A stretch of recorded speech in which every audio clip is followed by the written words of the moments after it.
দুর্গাপুজো দোরগোড়ায় করা নাড়ছে, আর এই জন্য আমার আজকে পুজো স্পেশাল রেসিপি পুজোর মিষ্টি।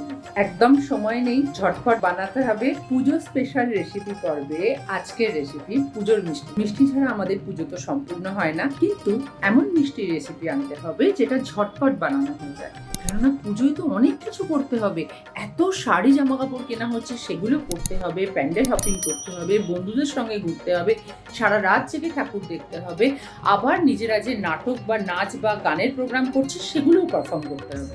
তাহলে চলো ঝটপট শুরু করি, কিন্তু খুব ইজি ভাবে, আর বাড়িতে যা কিছু আছে তাই দিয়ে যেন আমরা ঝটপট বানিয়ে ফেলতে পারি আমাদের রসমালাই রেসিপি।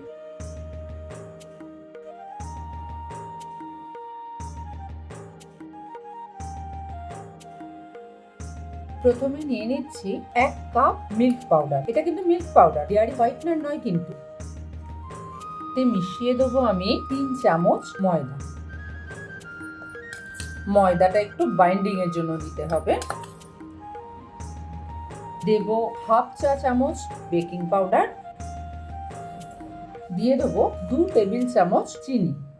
তোমরা চাইলে কিন্তু চিনিটা গুঁড়ো করেও দিতে পারো। মনে রাখবে কিন্তু যে মিল্ক পাউডার কিন্তু অলরেডি খুব মিষ্টি।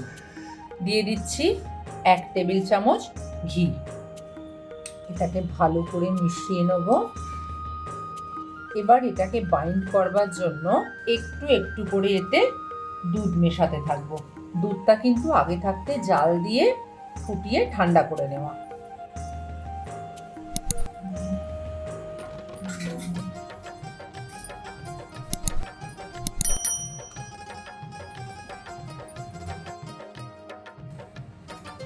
আর একটু ঘি মিশিয়ে দেবো। দেখো ডোটা বানানো হয়ে গেছে। এটা আমি একটুখানি 5 মিনিট রেস্ট করতে দিই। ততক্ষণ আমাদের বানিয়ে নিতে হবে রসমালাইয়ের যে গাঢ় দুধ বা রাবড়ির মতো যে দুধ, সেই দুধ। গাঢ় দুধটা বানানোর জন্য আমি নিয়ে নিয়েছি 750 ml দুধ, আর তার সঙ্গে মেশাচ্ছি হাফ কাপ মিল্ক পাউডার। কেননা পুজোর সময় তো আমাদের হাতে তো বিশেষ সময় নেই, তাই যত ঝটপট আর যত তাড়াতাড়ি বানানো যায়, কারণ না দুধ ফুটিয়ে গাঢ় করতে অনেক সময় লেগে যাবে, তাই জন্য আমরা দুধের মধ্যে একটু মিল্ক পাউডার মিশিয়ে দুধটাকে আগে থাকতেই ঘন করে নেব। এটাকে প্রথমে ঠান্ডা দুধের সঙ্গে ভালো করে মিল্ক পাউডারটা মিশিয়ে তারপর দুধটাকে জাল দিতে বসাবো। দেখো দুধটা ভালো করে মিক্স হয়ে গেছে। এবার আমি এটা গ্যাসটা জেলে দুধটা জাল দিতে বসালাম। দুধটা ফুটে গেছে। এইবার কিন্তু আমাদের গ্যাসটাকে একদম কমিয়ে দিয়ে ভালো করে দুধটাকে ফোটাতে হবে। এই সময় দুধের মধ্যে দিয়ে দেবো 3 টেবিল চামচ চিনি।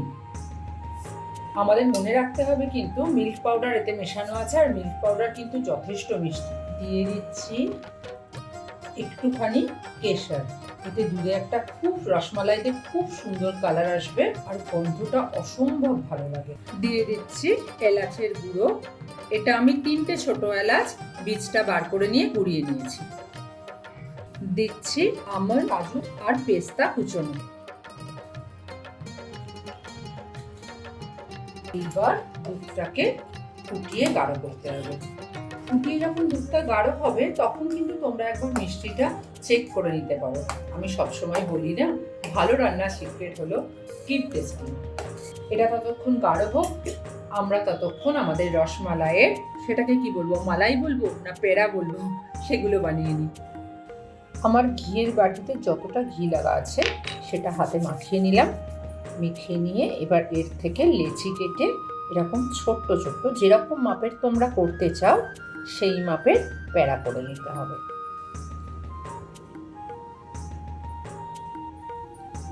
দেখো এরকম করে আমি সবগুলো বানিয়ে নিচ্ছি। দেখো বানানো হয়ে গেছে। এবার এগুলো আমাদের দুধের মধ্যে দিয়ে দুধের সঙ্গে ফোটাতে হবে। রসমালাইগুলো দুধে ছাড়ার আগে একবার মিষ্টিটা চেক করেই নিই। একদম পারফেক্ট হয়েছে। এইবার রসমালাইগুলো আমি দুধে ছেড়ে দিচ্ছি। এগুলো কিন্তু দুধের সঙ্গে 8 থেকে 9 মিনিট ফোটাতে হবে, না হলে কিন্তু এগুলো শক্ত থাকবে, ফ্লাফি হবে না, আর ওই রসমালাইয়ের মতো সফটনেসটাও কিন্তু আসবে না। এই সময় এগুলোকে বেশি নাড়াচাড়া করবে না, এগুলোকে ফুটতে দেবে দুধের সঙ্গে। দেখো এগুলো দুধের সঙ্গে ফুটে উঠে কেমন ওপর দিকে ভেসে আসছে, আর এর সাইজও কিন্তু আগের থেকে বড় হয়ে গেছে। আমি এবার এটাকে গ্যাস বন্ধ করে দিলাম। দেখতেই পাচ্ছ রসমালাই একদম রেডি। এবার এটাকে ঠান্ডা করে, রসমালাই একদম ঠান্ডা হয়ে গেছে, এবার এটাকে সার্ভ করে দিচ্ছি।